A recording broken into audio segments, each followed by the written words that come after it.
byose ibitarabaho kandi genera umuntu wese ibimukwiye yetazo kandi genera umuntu wese ibimukwiye Imana umugenga w'ibimenya byose kandi we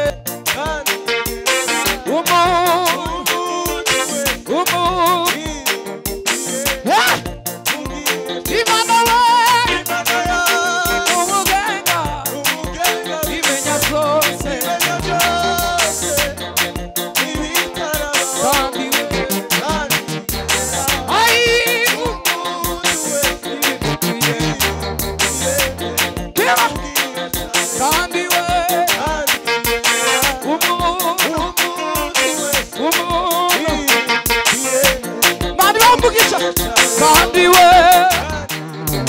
sabuka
Hallelujah, hallelujah. Hallelujah. Hallelujah, hallelujah.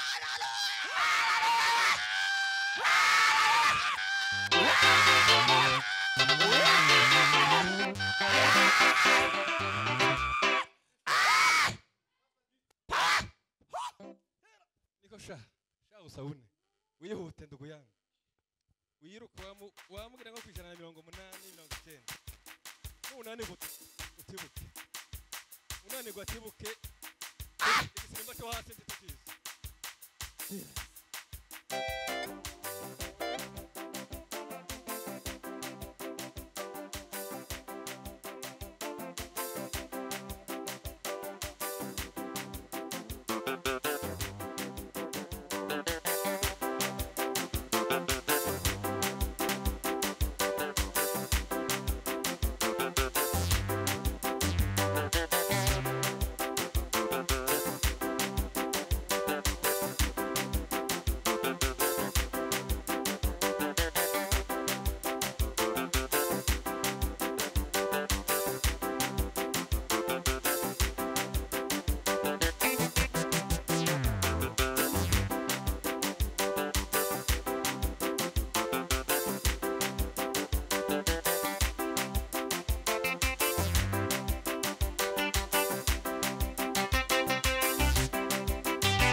Urakiranuka Mana ya Israeli. Urakoze cyane ni Mana we byiringiro bizima. Imana bamugisha. Murengezi wacu Kristo. Turaguhimbaje Mwami Yesu Mana ikora ibitangaza. Oh Baba wetu wa mbinguni we. Himbazwa kugumuteguro wawe ma. Baraka sawa. Haleluya haleluya. Haleluya haleluya. Turaguhamagaye Kristo. Wewe baraka sawa Mana wateraniye. Kuza ko Baba. Abari baraka zacu data. Ubwiza bwawe bwo muri sawa Mana we. Ubwacu ndazo ukoze uyu musore Mana. ahubwo byose no Baraka zigaragare. haleluya haleluya. Himbazwa Mwami Yesu. Himbazwa zingiro bizima. Umunezero wawe Mwami Yesu we. Shigweje data we. Koko kwa Sandi Imana. ndishoboye byose. Tubere igisubizo. Unesheje ubugingo bwacu ma. Haleluya. Komeza bigaragaze. Bisigaye byose Kristo. Tubishine imbere kugira ngo bidushoboze ma. Sandi Kristo. Sandi Mwami Yesu. Muzina yacu bisenze. Amen. Reka dutange haleluya. Bwana sifiwe sana. Amen. Twanezerewe kwacu kose. Nuko nguko. Reka ntange haleluya. Ijana zikubiye mu 10. Timugira ubwoba. Imwe izoza ijana ni 10, iyindi 10, indi 10.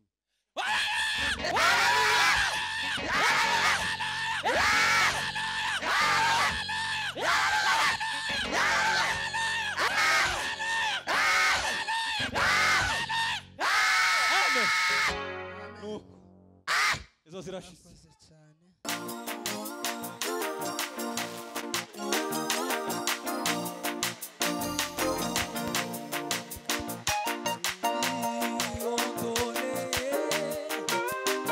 Oyo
Haleluya. Reka soko urasengerwe ijambo ry'Imana. Mana data wa twese uri mu ijuru, dushimye ubuntu bwawe tugire muri ano masaha ya nimugoroba. Turagushimiye cyane abangana gutya abohaye umwanya n'uburyo tukaba twaje imbere y'amaso yawe mwami Yesu. Dushimye neza yawe, dushimye ubwungere bwawe, dushimye imbabazi zawe tugire mwami Yesu. Muri kano kanya tugiye kwakira ijambo ryawe, ureke ijambo ryawe ritugire akamaro, ureke ijambo ryawe abantu bose baryakire, ureke ijambo ryawe rigira abantu bose akamaro mu mitima yacu mwami Yesu. Niwe dutezemo byose, ijambo ryawe rizarikiza, ijambo ryawe rizarivura. Turabigushimiye Mana yuko ubikoze kandi ukaba byumvise, ni mu izina rya Yesu tubisenze, amen.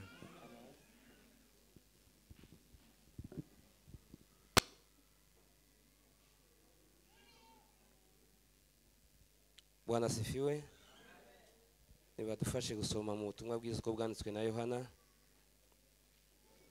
sura ya 14 murongo wa 15. Ubutumwa bwiza uko bwanditswe na Yohana Injili 14:15.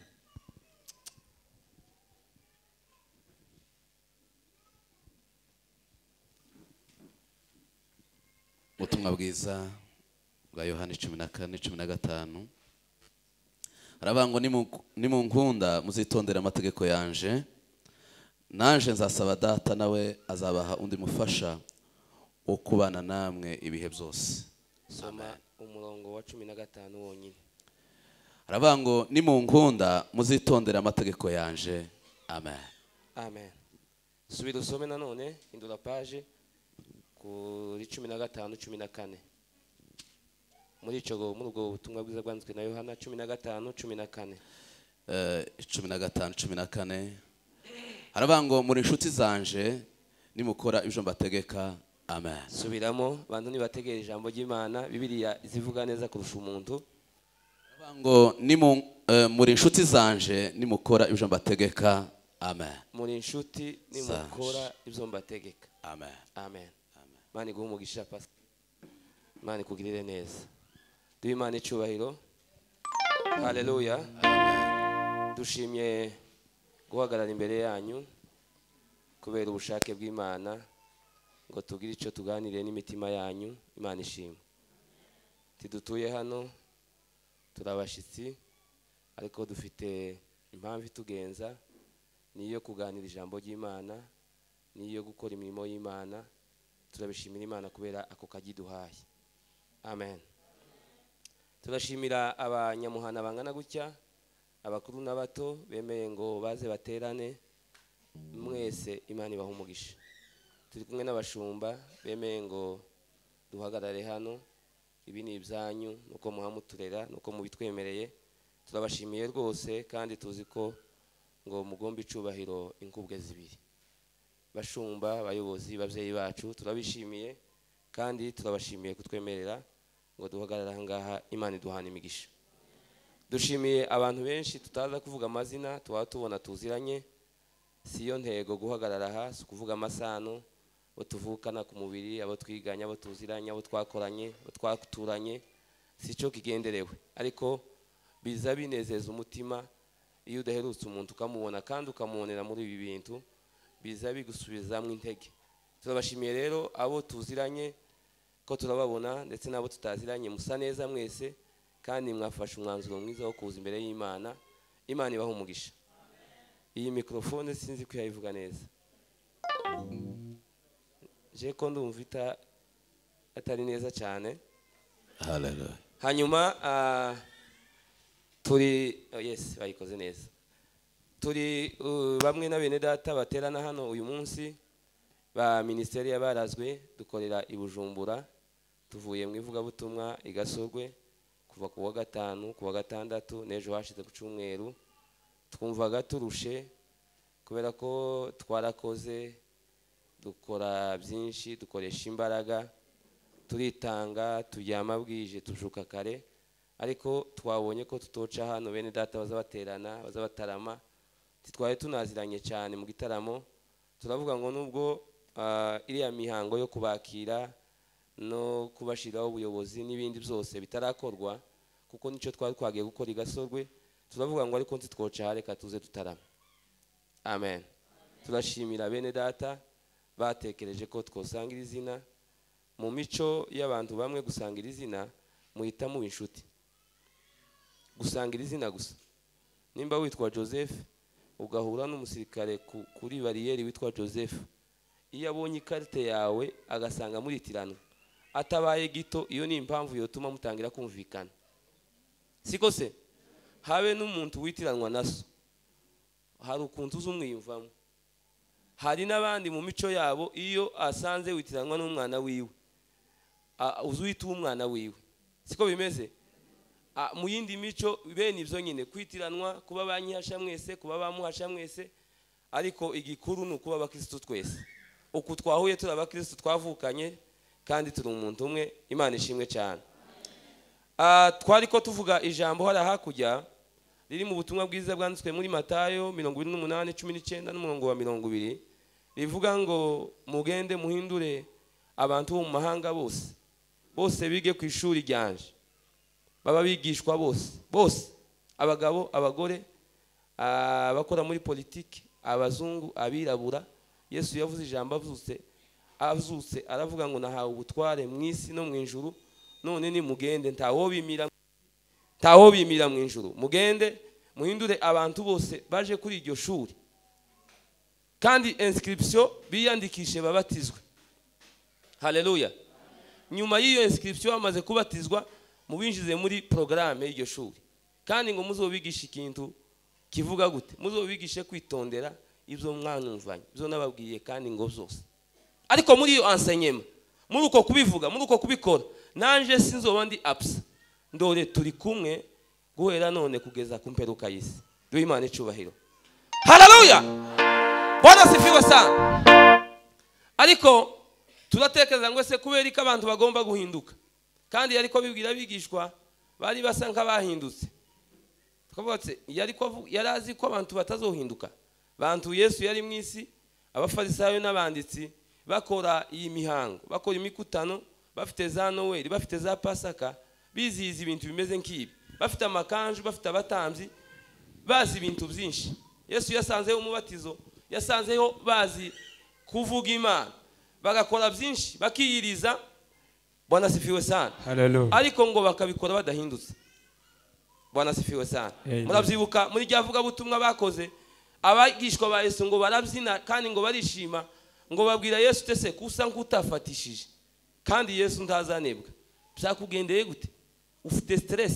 Yesu arababwira ngo nzi biri mu mitima y'abantu, mwebwe ko nuko muhamuzinana nawe mutamubona biri mu mitima yabo. Bwana sifiwe sana. Yesu aravuga ngo abantu bagomba guhinduka, bityo atanga iri jambo, aravuga ngo mugende, kandi mugende mu mahanga yose, kandi mugende mu izina ryanje, kuko nemewe mfite ubutware mu isi, mfite ubutware mu ijuru. Bwana sifiwe sana. Hallelujah. Turabivuga turavuga ngo birababaje kubera ko amakanisa ni menshi, nabonye hano ari menshi kandi yegeranye. Ama ministeri karavuka buri munsi, abantu ko barasengerwa kuvuga butumwa no ku pastor no ku bindi buri munsi. Abantu ko barabona ifaranga bakavuga ngo reka dukora amakanisa tuzofasha imfubyi, tuzofasha abapfakazi, tuzofasha ingogo. Abantu ko barabivuga cyane, indirimbo ko zirasohoka buri munsi. Abantu bunyine ngo nabaririmbyi mu migwi hamwe n'abandi bakaruhanga umuntu akawo muririmbyi ku giti ciwe. Bwana sifiwe sana. Abantu bararushe bashora ifaranga, bashora ubushobozi ngo biga theology, barayiminuza. Abantu bamwe hano dutaramanye bafite ibyete ko baravuga ngo nta mwigisha wo kwigisha yambaye siminsi, ngo kunabyishe, ngo kunafashize ma diplome, babizi gutyo, ariko mu mitima yabo ntibahindutse. Bwana sifiwe. Hallelujah. Yesu abona ico kibazo, kandi Yesu akeneye abahindutse. Hallelujah. Hallelujah. Amen. Amen. Yesu aravuga ngo mugende mubwire abantu bahinduke.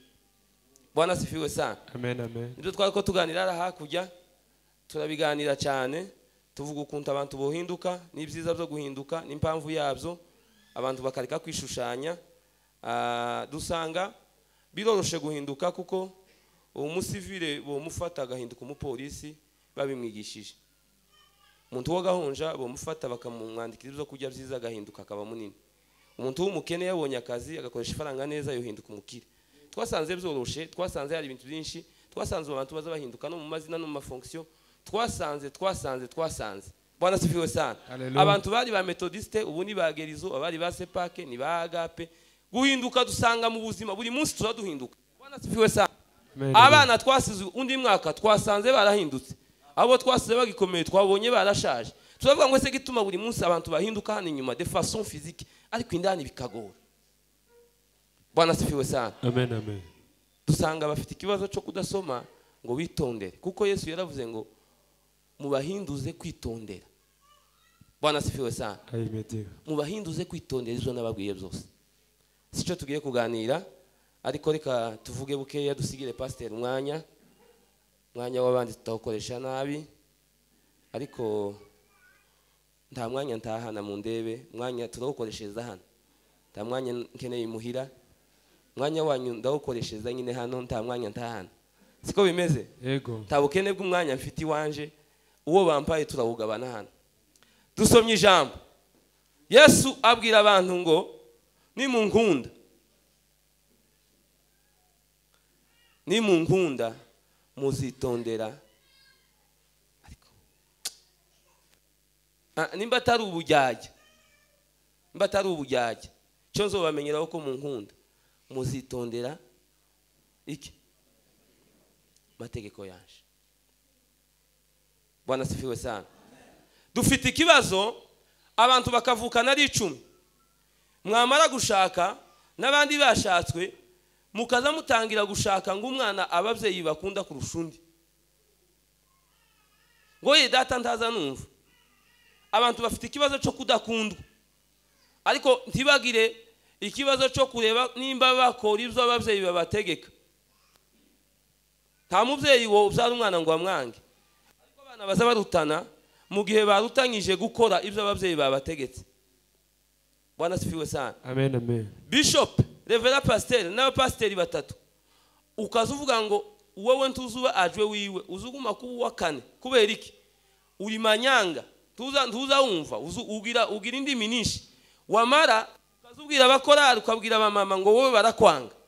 Oya ntuzi ukora ibyagerizo mugira amategeko ukatuzana nk'izakadeza byiriya wavuyemo. Bishop akakubwira ati uzubanza ureke. Bwana sifiwe sana. Hallelujah. Mu mirimo yose iyo utangiye kugenda ukora ibyo utategetswe amakuru ngubwiye nuko akazi kaba kagiye kugushirana.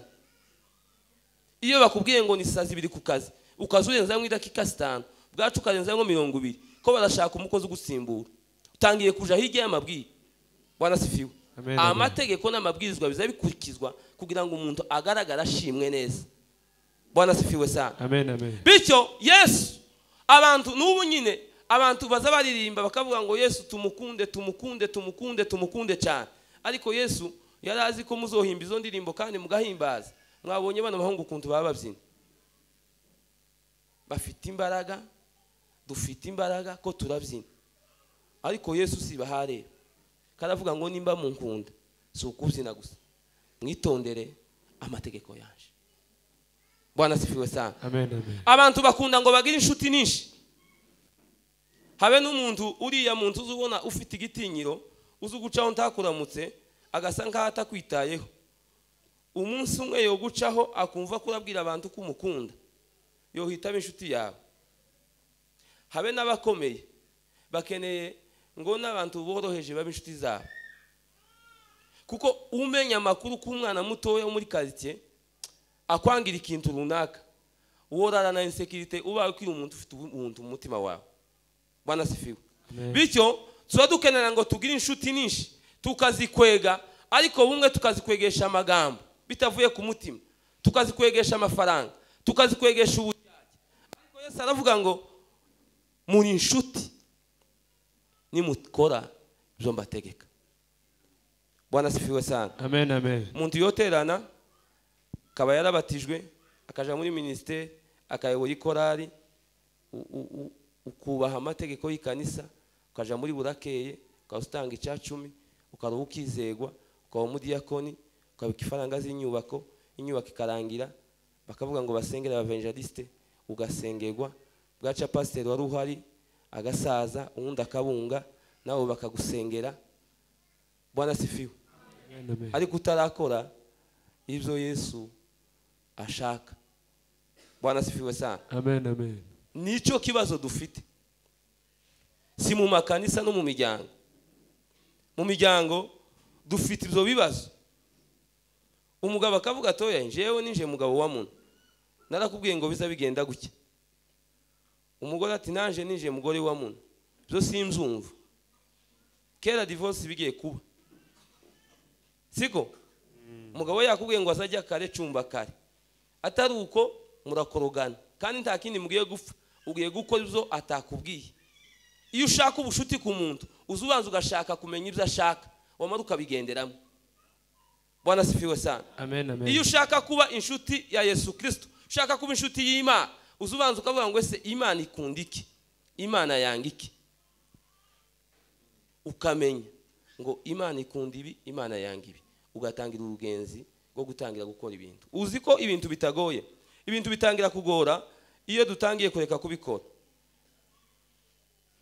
Ibintu iyo utangiye kureka gukora ibintu bitangira kugora. Iyo uri umunyamasengesho ugatangira kubireka biza bitangira kugora. Iyo uzuka saa 9 ugatangira gusenga bwaca saa 9 kakunanira ugashiramo reveil umunsi umwe izi gusakuriza ukayizimya ukayikuramo, byarangiza nyuma y'ukwezi kumwe ntubu kishoboye gusenga saa 9 ntusenge no kumanywa ntusenge no mu materaniro ukaba umuntu udasenga. Ariko iyo ugumye kubikora bikoroha bikaba ubuzima. Bwana sifiwe sana. Amen, ko amen. turavuga ngo ese turi inshuti za Yesu Kristo, twobimenya gute? Twobimenyera mu mirimo dukora. Bwana sifiwe sana. Amen. Ikanisa ryo ese rigitwa gute? Umoja yo ifite abantu bayikunda kandi bazwi ko banyamuhana bazi ko nakiwe ntiyova muri umoja, akora ibya umoja. Harimo ngo n'abafondatere, abandi n'abashuti b'abapasteri, abandi ngo nayabo. Ariko ko turaja kuvuga ngo ese tutambutsaho. Bwana sifiwe sana. Amen, tukaja mu buzima bwo gukora ivy'Imana ishaka, naho urahari cyangwa ugarukira ku za communauté gusa. Bwana sifiwe sana. Amen, abantu amen. bamwe bakunda inshingano kurusha umurimo.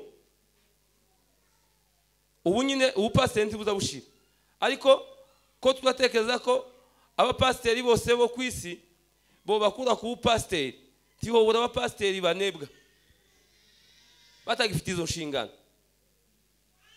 Ejo bundi dukora amatora y'ikiyumbe komite kahava, ijya komite yose ntuzosaba kugira wa mwete. Umukontable ni mu mwaka ifaranga azosigara buke cyane. Bwana sifiwe sana. Amen, amen. Ministeri yabarazwe perezida arabyutse karapasikoti akaza, ariko ejo bundi bamukuyeho. Sinzi ko icyerekezo ari ukuza kuba umuyobozi cyangwa ari ukuba ari ukuba umukozi w'Imana ukora iby'Imana. Bwana sifiwe sana. Amen. Uyu mugoroba ni umugoroba wo kugenzura ubuzima bwawe, ni umugoroba wo kugenzura ubuzima bwawe. Kandi nta kundi twamenya ibyo Imana ishaka tubishakira muri Bibiliya. Ibyo Imana ishaka yarabibumbye ibishira muri Bibiliya. Iyo rero tudasoma Bibiliya, iyo tudatunze Bibiliya, iyo tutaba mu buzima bwa Bibiliya, tuba twibeshe. Turi mwivuga butumwa. Hari abantu bamwe bazi ngo gutanga amatike tukava i Bujumbura tukaje Gasogwe ngo ibyo birahagije. Ariko hari amakosa azakorerwa mwivuga butumwa. Kandi ivuga butumwa ritarimo kubaha ibyo Imana ishaka, ni urugenzi kimwe n'urundi, ni ugusurana kimwe n'ibindi. Bwana sifiwe sana. Amen. Iryo jambo ni ijyanyu birabareba. Abanyempano baradushoreye cyane, bari mu kuza bakavuga ngo nje ndi umuririmbyi muzompe, ni mutampemba hariya ko baranshaka. Abacuranzi nuko nyuma yo gucuranga na nyuma yo kuririmba, nyuma yo kubwiriza na nyuma yo gusengerwa ukaba runaka, ese hariho ubushake bw'Imana? Hariho gukunda Imana? Hariho kuba ubushuti bw'Imana n'Imana? Bwana asifiwe sana. Amen, amen. Iyo turi inshuti y'Imana turayikunda ikintu cya mbere. Iyo umuntu ari inshuti y'Imana arayikunda, kandi iyo ukunda Imana uyiha umwanya.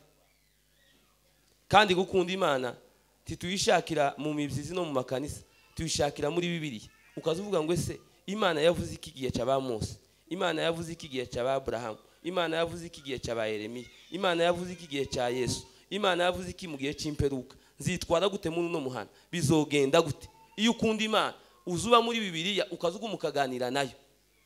Bwana asifiwe sana. Hallelujah. Kintu cya kabiri, iyo ukunda Imana uzukenera ngo muganire mu buryo bw'amasengesho. Abantu bamwe baza bagira ngo bagira umwanya kuruta mwinshi cyangwa muke kurusha abandi. Cyo ni ikinyoma. Ikintu tunganya abakire n'abakene, umuntu uyoboye kino gihugu n'umuntu ukubura mu muhanda, kintu banganya Imana yatanze ku bantu bose bo mwisi ni umwanya ungana. Nimba utasoma Bibiliya ngo wogira umwanya mukeya, ntabwo umunsi wawe ugira amasaha 6 ngo uwanje ugira amasaha 20. Cyo ni ikinyoma. Ahubwo nuko abandi baza bazamuka uryamye usinziriye. Abantu b'abayobozi bose, abantu bakomeye ku isi bose, abantu b'abakire bose bakunze gukora ibintu turyamye. Ya masaha we wapanze ngo iyo saa 3 zigeze ngo nukuryama, cyo ni ikinyoma. Iyo saa 3 zigeze abana baryamye mu muhana atuje, na amasaha yo gusenga, na amasaha yo gusoma. Bwana sifiwe sana. Amen, amen. Genda ubitangire, genda ugerageze urebe ubuzima ko budahinduka. Bwana sifiwe sana. Hallelujah. Twebwe kubera ko turebera inyuma ntitwomenya umuntu uri mu bushake bw'Imana, ariko Yesu azabe urufatiro rw'Imana rwacahagaze, kandi ngo rwanditsweho ijambo ngo Uwiteka azabe. Bwana sifiwe sana. Hallelujah, hallelujah. Umuntu yofroda akaviriya akaroba akagera ku gatuti bakamuha mikrofone. Umuntu yoturire wamenye pasiteri wanyu cyakunda uwo mugurira ikahwa ukamukopa ifaranga ntuzimwishure, ukagera iwe ukamusura aha yubaka ukamufasha amabrike, mukajana umwaka 2 ukamwihishamwo mwivuga butumwa ukamuherekeza, bikagenda bwaca neza akakwinjiza muri sentire, akakwinjiza hariya muri baraza. Bwaca hakazobamwo guca mu ikanisa cyangwa hakazobamwo kugira gute kumugambanira. Yesu yatoye abagabo 12, abahungu 12, ariko hari umuvuga butumwa wavuze ngo iyo haba wa munsi ngo baramukweze ngo akamukubita nk'urushingo akamubwira ngo ariko Yesu ngo wizeye neza ko watoye abantu beza. Tu es sûr de choisir de bonnes personnes. Murabizi ko hari abantu bari bavuze ngo nabone nanje ndakurikira Yesu, nanje ndakurikira Yesu, nanje Yuda ndakurikira Yesu, nanje ndi inshuti yawe, ariko byarangiye ari ubushuti. Ko muragira ngo ubwo turi ministeri twese, ubwo ngo turi ba ministeri twese turabarazwe twese ngo uko nuko turagenda gutya. Umugabo witwa Yona ngo bari bamubwiye ati genda uje kuburira hariya Nineve, genda. Ngo arakatisha aja muri bato, ariko atagiye kubaburira ngo ahunze. Bari abantu kuntu batugoye, ndagiye nzozindukuruke nsanga umuhana warahiye, jewe njanye amakuru nzogaruka nsange harahiye. Ariko bageze mu nyanja ngo babimenye, aravuga ati ugwango nanga hari ahantu nubundi sinsubirayo kubaburira, mumfate munte mu nyanja mfe, ariko wazosigare hasha. Si abantu bose turi kumwe mu modoka bahabagenda iyo tuhatuje, si abantu bose turi kumwe mu ikanisa dufite icyerekezo kimwe, si abantu bose batangiye ministeri bafite icyerekezo cyo kuja mu ijuru, si abantu bose baduhagaze imbere, si abavuga ngo mwami mwami. Oya, nabakora ibyo data ashaka. Bwana sifiwe sana. N'abantu bahindutse, tureke gupfa ibyubahiro, tureke gupfa amazina, buri wese ashake gukora ubushake bw'Imana.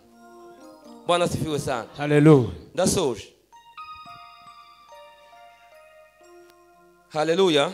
Amen, amen. Ibitekerezo hejuru y'imitwe yacu ngo bimenya kujya kwinyoni zihazigenda ziguruka.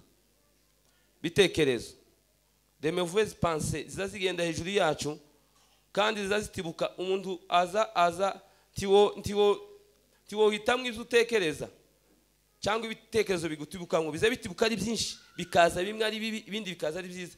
Ariko dufite dufite responsabilité zo kuvuga ngo ndatekereza iki kandi nzogishire mu bikorwa. Bwana sifiwe sana. Amen, amen. Birasa nk'inyoni zizunguruka hejuru yacu, ariko dufite ubushobozi bwo kugira ngo izo nyoni zitwarikeho ibyari cyangwa zireke gutwarikaho ibyari. Bwana sifiwe sana. Hallelujah. Tube dufite imitima ibohotse yo gushaka gukora ubushake bwe. Bwana sifiwe sana. Hallelujah. Umugabo witwa John Bunyana yatangiye ivuga butumwa hariya muri Angleterre, baza kumufata bamufunga imyaka 12. Nyuma yo gufungwa yandika igitabo cyitwa ngo igitabo cy'umugenzi, Le Voyage du Pèlerin. Ciza kandi ngo gisomwa abanditsi n'abashakashatsi bavuga ko ari igitabo cya kabiri nyuma ya Bibiliya. Usibye Bibiliya mwisi ico gitabo ngo nico gitabo cyasomwe n'abantu benshi kandi gikundwa. Yari yatangiye ivuga butumwa aje mu bushake bw'Imana. Reka nkubwire ko mu bushake bw'Imana hari intambara. Iyo dusenze twe tuba dukeneye ngo message yacu igere ku Mana, ariko iyo dusenze Satani hagarara hagati yacu n'Imana kugira ngo message yacu ntigere ku Mana. Sinkubwiye ko gukora ubushake bw'Imana sinzira yoroshe kuja mu ijuru, gukurikira Yesu sinzira. Yarabivuze Yesu, aravuga ngo ushaka kunkurikira ngo yiyange afata umusaraba yikorere. Si ubuzima bworoshe, ni ubuzima bw'amahitamwo. Bwana sifiwe sana. Hallelujah. Ubuzima butari ubw'ibitotsi, si ubuzima bwo kuryama, ni ubuzima bw'intambara. Niko Bibiliya handitse ngo umusirikare mwiza wa Kristo Yesu. Umuntu ugomba kuba umusirikare mwiza wa Kristo Yesu. Igihe tuzatakaza ibintu ni igihe umunsi umwe turangaye tukamenya ko turi mu mahoro abakristo. Niwo munsi tuzadutakaza biriya byose.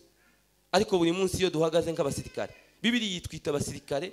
Yaduhaye teni muri Bibiliya birimwo, yaduhaye intwaro muri Bibiliya birimwo, yavuze urugamba muri Bibiliya birimwo, ndetse tubwira n'umwanzi mu Efeso. Haravuga ngo abo tugwana sabantu. Bantu bamaze gusubiranamo, uri mu kubona umuntu ukamukwepa ngo ndumuramutsa. Abavuga ubutumwa bamwe nukubwiriza ntarare mu muhana ngo afitanye ikibazo na banaka, ngo banaka babaye babi. Oyaye, Bibiliya nusoma neza uzosangamo urugamba dufite, usangemo intwaro zacu, usangemo abo duhanganye. Bwana sifiwe sana. Hallelujah. Bibiliya ivuga ngo sabantu, ngo ni imyuka, kandi si imyuka gusa, ngo ituye hejuru mu kirere, kandi iyo myuka ngo ifite ubutware, ngo ifite n'ubushobozi. Bwana sifiwe sana. Hallelujah. Bice bitatu ngo by'abadayimoni byamanukanye na Satani. Bamwe ngo bamanutse ikuzimu, abandi bari hano mu muhana, nibo bazabeshera umuntu. Wasura mwanyaka uvuye ngo bagahita bavuga ngo yeye ngo yibyemo. Wamuherekeza kabiri bakakuremera ikindi. Na abadayimoni bari hano ku isi, nibo bazabica amakwe, nibo bazatuka abakobwa, nibo bazatuka abahungu, nibo bazatuka pasteri, nibo bazabatera imvururu, nibo bazabaregesha abantu bagafungisha abantu, nibo bazakoresha abantu maaksida ku mamoto no ku mamodoka. Abo barahangaha bazabamenya amakuru, bazamenya za afishe, bazakora amanama. Barahari mu muhana, barahari mu muryango. Uzumubwira amakuru ugasanga kera intambara zabaye. Abo barahari. Ariko hari abandi ngo bari mu kirere, abo ngo nibo tugwana.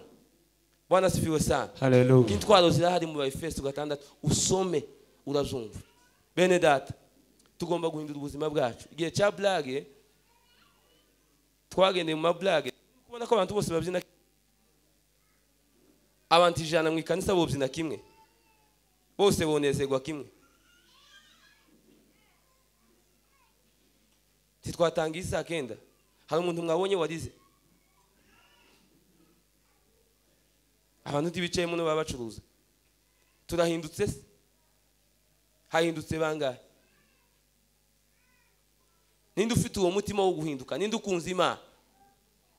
Twobaza abantu muri kicumweru gishize, umuntu wafunze gatatu kandi atagwaje umugore, adasengera dossier, adasengera kazi, ahasenga gusa ashima Imana, akunda Imana, akarira iminsi 3 akavuga ngo sinjya simwe. Uwo ntiyoboneka. Kandi abonetse Imana imuhumugisha. Naboneka numwe. Nibaboneka ni babiri, nibaboneka ni bakeye. Kubera iki dusa? Kubera iki twishushanya? Kubera iki abanyabujumbura babyina nk'abanyamusasa? Kubera iki abanyabujumbura bacuranga nk'abanyamusasa? Kubera iki abavuga butumwa bose ari bamwe? Kubera iki twishushanya? Kubera iki tudahinduka ngo tuje mu bushake bw'Imana? Bwana sifiwe sana. Hallelujah. Kubera iki nico kibazo. Kubera iki tudakora ubushake bw'Imana? Niki cyagoye, niki cyabuze? Yesu yaravuze ngo ndagiye kwa data, ariko ngo nasaba data nabo baheze undi mufasha wo kubana natwe. Bwana sifiwe sana. Hallelujah. Satani afite izo mbaraga zo kutugwanya, ariko ntafite mwuka wera. Twebwe dufite mwuka wera. Satani aratugwanya, ariko ntafite ijambo ry'Imana. Twebwe dufite ijambo ry'Imana. Bwana sifiwe. Amen. Dufite umufasha, dufite umurengezi. Niki kitugoye? Kubera ko abantu baheze, kube mu rugenzi rwo kuja mu ijuru. Iyo umuntu atateye intambwe ije imbere buri munsi atera isubira inyuma. Ntabwo haba marche sur place. Si ishuri ngo nagarukiye 5e ngo nyuma y'imyaka 3 ngo zozanyije 6e. Ce n'est pas ça. Si ubwo buzima. Iyo udasenze ukamara iyinga rya kabiri imbere y'Imana, tutangirira haje wari ugeze, utangira kwibwira Imana. Utangira c'est une nouvelle inscription. Nukwiyandikisha mu banyamasengesho basha. Promotion zarakurenze. Si ico gihembwe waratakaje. Iyo ujyamwe udasenze, iyo wumvise ubuti ijoro rimwe, bukeye uzu kisobanura. C'est une absence. Warasibye ejo waracerejwe. Kuko birira tubwira ngo musenge. Gusenga bigoye gute? Gusenga bigoye gute umuntu asenga ari mu wiwe? Gusenga bigoye gute? Mana nzima, Mana igira neza. Fasha abasaza buno muhana, fasha abagore buno muhana, fasha amaministeri, fasha amakanisa. Duha amahoro, duha ibyo kwambara. Gusenga bigoye gute? Bwana sifiwe sana. Hallelujah. Nije mpamvu ituma udasenga. Impamvu zifatika zituma abantu badakora ubushake bw'Imana. Kuko mu bushake bw'Imana, je ne vais pas détailler. Ntabwo nshaka kuvuga ubushake bw'Imana de A à Z. Ubushake bw'Imana muri Bibiliya. Ngubu ubushake bw'Imana. Si ubu ngubu. Mukeneye ngo mbabwire ibintu 18, 11, 10 bingahe? Ngo ubushake bw'Imana. C'est sa parole. La parole de Dieu. Hayigwa. Umuntu udakurikiza imigambi y'ababi. Tagare mu nzira z'abanyabyaha. Ticara n'abakobanyi. Kubera iki mwafashe ibintu nk'amalestation, des versets pareils. Abateologi. Niduhinduke. Abavuga ubutumwa niduhinduka, barinzi niduhinduke. Bwana sifiwe sana. Niduhinduke. Zaruga zisa. Zidasobanutse. Kubera iki? Niba shitamwe igisirimba urumva zaruga. Niduhagarika zihite zishira. Kubera iki? Mu gitaramo uzugira ngo turaguruka tuje mu ijuru. Na kabiri numuvugishe ntazogusubiza. Kubera iki? Tazogusubiza. Abafite za Bibiliya ni bangahe? Nuwayitiriye abafite za Bibiliya ni bangahe? Mani baho umugisha ndabona abashitsi benshi bazifite. Abafite za Bibiliya ni bangahe?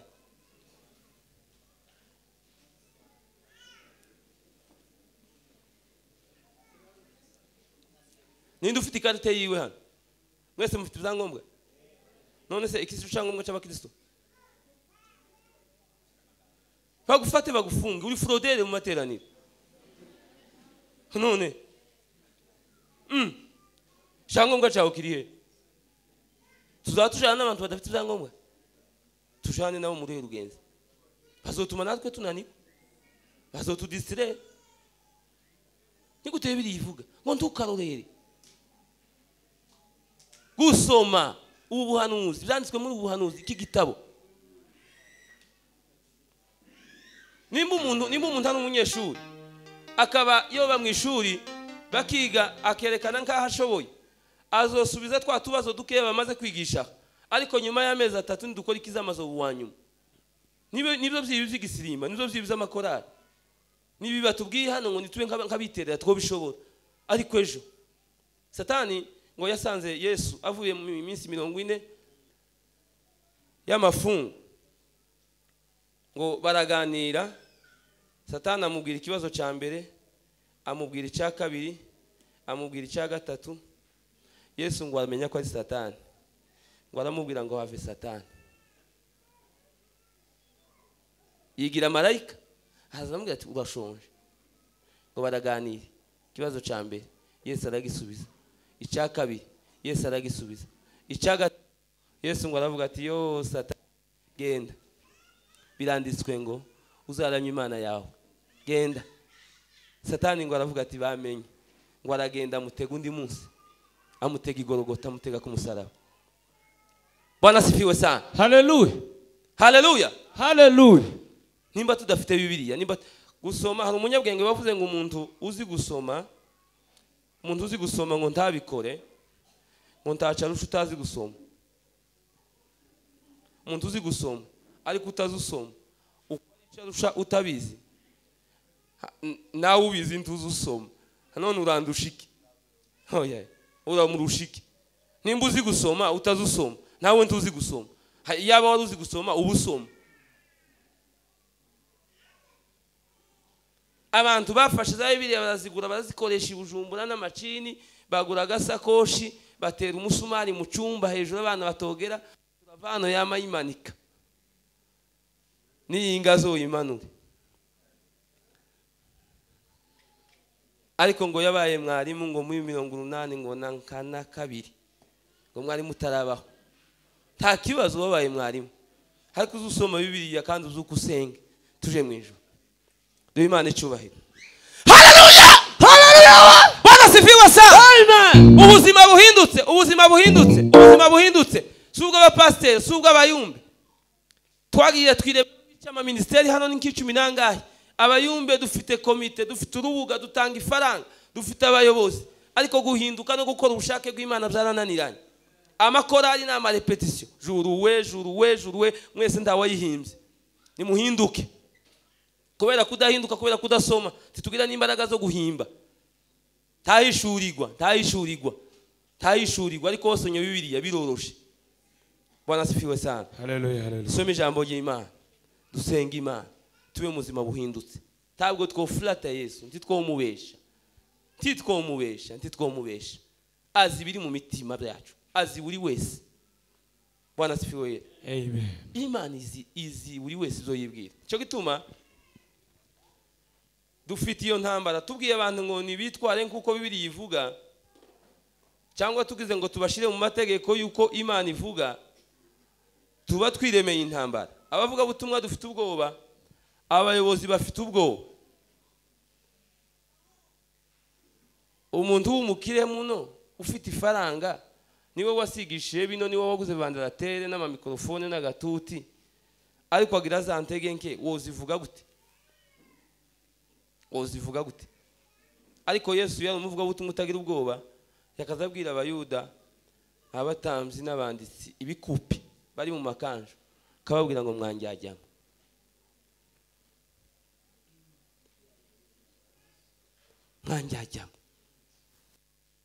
umuntu kuba mukuru intambara yo kugira ngo ase n'uwundi yaragomba kuyireka umuntu akagira ubukristo bwihayiye umuntu iyo umuntu yiganye undi ahita wowe ntuba wewe uhita uba fotokopi yujya iyo ujya habaye uhita uba fotokopi kuko mwigana bikorana nkawe ntubikora neza nkawe.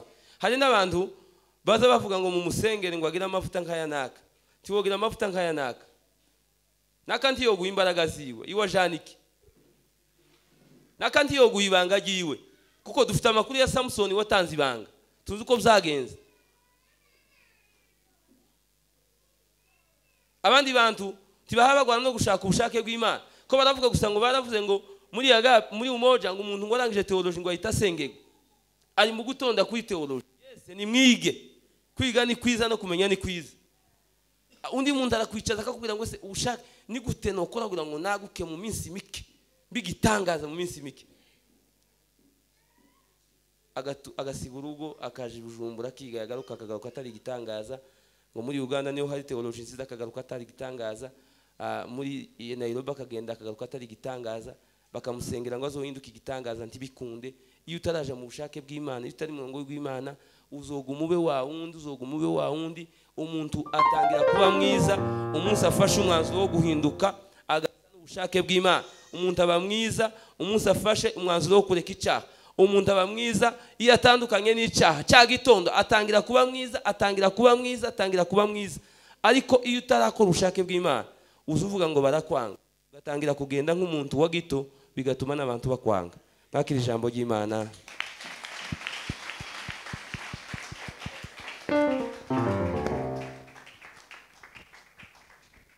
twongera ijambo ry'Imana amashyi menshi cyane. Muvuga butumwa wacu arakoze Imana imumugisha. Amen. Amen. Hallelujah. Hanyuma turacafite